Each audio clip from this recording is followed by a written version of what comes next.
Praise the Lord. വേഗം വരുന്നവനായ നമ്മുടെ കർത്താവായ യേശുക്രിസ്തുവിൻ്റെ നാമത്തിൽ എൻ്റെ സ്നേഹവന്ദനങ്ങളെ ഞാൻ അറിയിക്കുന്നു. മത്തായി സുവിശേഷം 20-ാം അധ്യായം 28-ാം വാക്യം, മനുഷ്യപുത്രൻ ശുശ്രൂഷ ചെയ്യിപ്പാനല്ല, ശുശ്രൂഷിപ്പാനും അനേകർക്ക് വേണ്ടി തൻ്റെ ജീവനെ മറുവിലയായി കൊടുപ്പാനും വന്നതുപോലെ തന്നെ എന്ന് പറഞ്ഞു. ഹല്ലേലൂയ. യേശു കർത്താവ് ഈ ഭൂമിയിൽ വന്നതിൻ്റെ ഉദ്ദേശം ഇവിടെ ഇതാ പറയുന്നു.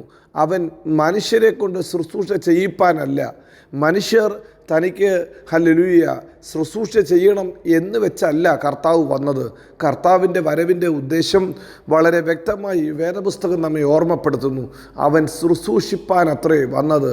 ഹല്ലേലൂയ. അനേകർക്ക് വേണ്ടി തൻ്റെ ജീവനെ കൊടുക്കാനത്രേ യേശു വന്നത്. ഈ ഭൂമിയിൽ മനുഷ്യർക്ക് പല സ്ഥാനങ്ങളും മാനങ്ങളും ലഭിക്കുവാൻ വേണ്ടി അവരോടും. അവർക്ക് ജീവിതത്തിൽ നല്ല പൊസിഷൻ വേണം, നല്ല സ്ഥാനം വേണം, മനുഷ്യർ അവരെക്കുറിച്ച് നല്ലത് പറയണം.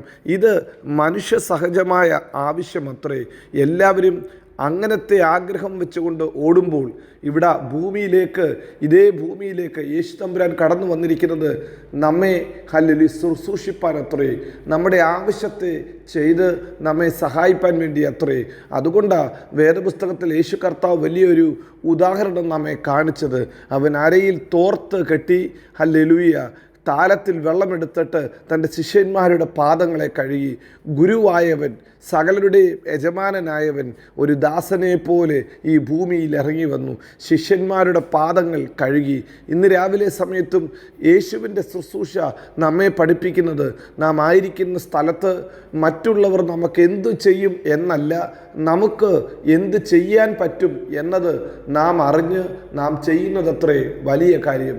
ഇന്ന് പകൽക്കാലം ഈ വചനം കേൾക്കുന്ന കർത്താവിൻ്റെ പ്രിയ പൈതലേ, നിങ്ങൾ എവിടെയാണോ ആയിരിക്കുന്നത് അവിടെ നിങ്ങളെ ഏൽപ്പിച്ച സ്ഥാനത്ത് എന്ത് ചെയ്തു കൊടുക്കാം എന്ന് നിങ്ങൾക്കൊന്ന് ചിന്തിക്കണം.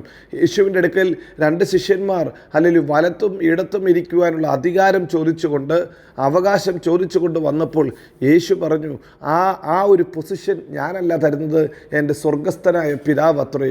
അല്ലെങ്കിൽ നിങ്ങളിൽ വലിയവനാകാൻ ആഗ്രഹിക്കുന്നവൻ എല്ലാവരുടെയും ദാസനായിരിക്കണം, നിങ്ങളെല്ലാവരെയും ശുശ്രൂഷിക്കുന്നവനായിരിക്കണം എന്നൊരു ഉപമ അവരെ പഠിപ്പിച്ചു. അത് പഠിപ്പിക്കുക മാത്രമല്ല, തൻ്റെ ജീവിതത്തിലൂടെ അവൻ കാണിച്ചു കൊടുത്തു. അവൻ നമുക്ക് വേണ്ടി തൻ്റെ ജീവനെ മറുവിലയായി തന്നു. ക്രൂശിൽ നമുക്ക് പകരമായി, നമ്മുടെ പാപത്തിന് പരിഹാരമായി അവൻ തൻ്റെ ജീവനെ കൊടുത്തു. ഈ രാവിലെ സമയം നമുക്കൊന്ന് ഏൽപ്പിച്ചു കൊടുക്കാൻ പറ്റുമോ? നമുക്കൊന്ന് ശുശ്രൂഷിപ്പാൻ പറ്റുമോ? ആയിരിക്കുന്ന ഓരോ സ്ഥാനത്തും ഓരോ സ്ഥലത്തും അത് നാം ചെയ്യുമ്പോൾ നമ്മിലൂടെ ദൈവനാമം അത്രേ മഹത്വപ്പെടുന്നത്. യേശു തൻ്റെ ശിഷ്യന്മാർക്ക് ശുശ്രൂഷ ചെയ്തതുപോലെ, മറ്റുള്ളവരെ സഹായിച്ചതുപോലെ നാം ഹല്ലേലൂയ അനേകർക്കൊരു അനുഗ്രഹമായി തീരണം. പരിശുദ്ധാത്മാവിനാൽ യേശുവിനെ അഭിഷേകം ചെയ്തപ്പോൾ യേശു കർത്താവ് ചുറ്റി സഞ്ചരിച്ച് ദേശത്തൊക്കെ നന്മ ചെയ്തു, ബദ്ധന്മാരെ വിടുവിച്ചു, അവൻ രോഗികളെ സൗഖ്യമാക്കി, അവൻ അശരണർക്ക് ഹല്ലേലൂയ താങ്ങും തണലുമായി തീർന്നു, ആരുമില്ലാത്തവർക്ക് അവൻ വലിയ തുണയായി തീർന്നു, ഏകനായി നടക്കുന്നവനെ ഹല്ലേലൂയ അവൻ മാനിച്ചു.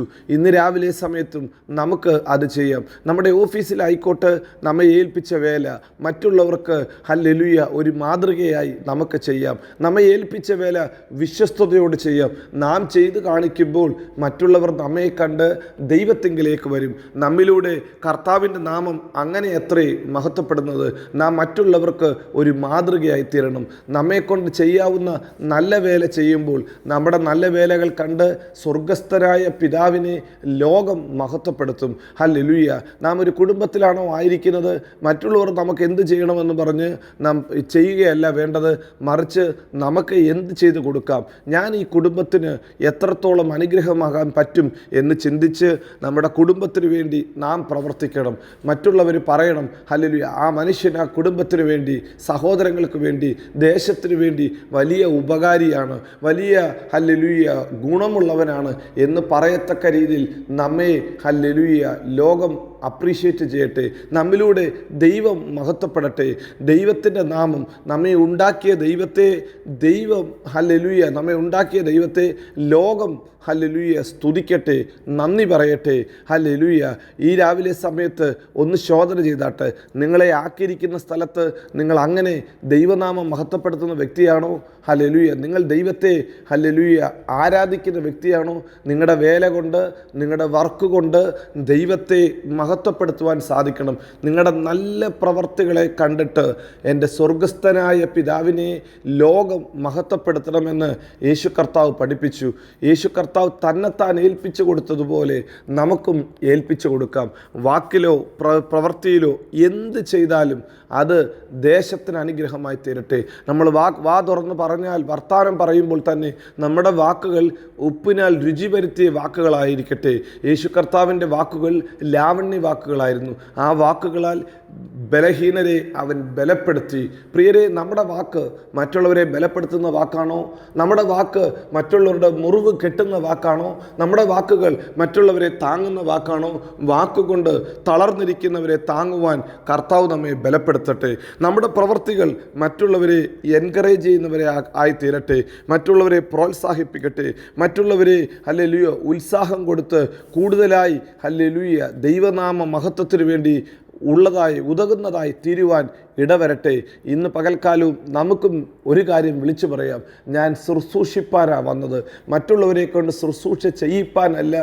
ഈ ശുശ്രൂഷ ചെയ്യുവാൻ, മറ്റുള്ളവരെ സഹായിക്കാൻ, മറ്റുള്ളവരെ ഹല്ലേലൂയ താങ്ങുവാൻ ദൈവം എന്നെ ആക്കിയിരിക്കുന്നു എന്നൊരു ഉത്തമ ബോധ്യത്തോടെ നാം ആയിരിക്കുന്ന ജീവിതത്തിൻ്റെ ഏത് മേഖലകളിലാണെങ്കിലും നമ്മിലൂടെ ദൈവനാമത്തെ മഹത്വപ്പെടുത്തുവാൻ നമുക്ക് ശ്രമിക്കാം. നമ്മുടെ കർത്താവ് വിശ്വസ്തൻ, വാക്കുമാറാത്തവൻ. നമ്മെ എല്ലായിടത്തും എല്ലായ്പ്പോഴും ക്രിസ്തുയേശുവിൽ അവൻ ജയോത്സവമാക്കി നടത്തും. God bless you. Amin, Amin.